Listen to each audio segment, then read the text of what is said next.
Well, actually, the US is interesting. So, Okay. so in Australia, the majority of consumers would be eligible for a credit card.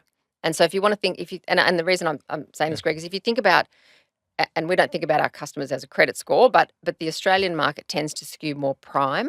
So you have Yeah. higher credit scores Yep. here, and therefore, the consumer has a broader choice of available finance. So they can go if they want to get a credit card, they can go and get a credit card. Yep. By and large.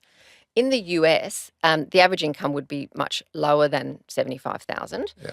and about a third of the US population would have no access to traditional forms of credit. Yeah. And that's because they live paycheck to paycheck, It's amazing, isn't it? and it is unbelievable. Yeah. And so the structure of the US market is such that you've got about, well, more than 100 million Americans who can't get a credit card or who can't get traditional finance or can't get it in a way that is fair and transparent. So what they do is they either have to use cash, and if they're living paycheck to paycheck, they typically don't have more than $500 in their account at any one time, so that's really hard.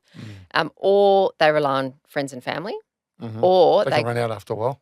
or Yeah. they go down a path that's not fabulous for them from a cost perspective. So they look at payday lending or other sort of forms of credit that are really expensive, Okay. or they have to get like a prepaid debit card, which has a bit of a stigma attached to it.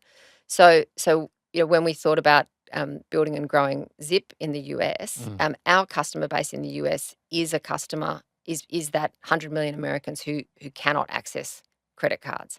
And so when you think about your question earlier about consumerism Mm. and what proportion of income is spent rather than saved. In the US, our customer base, they don't have a capacity to save. They are literally incredibly good at managing their budgets, but they are managing every dollar every day.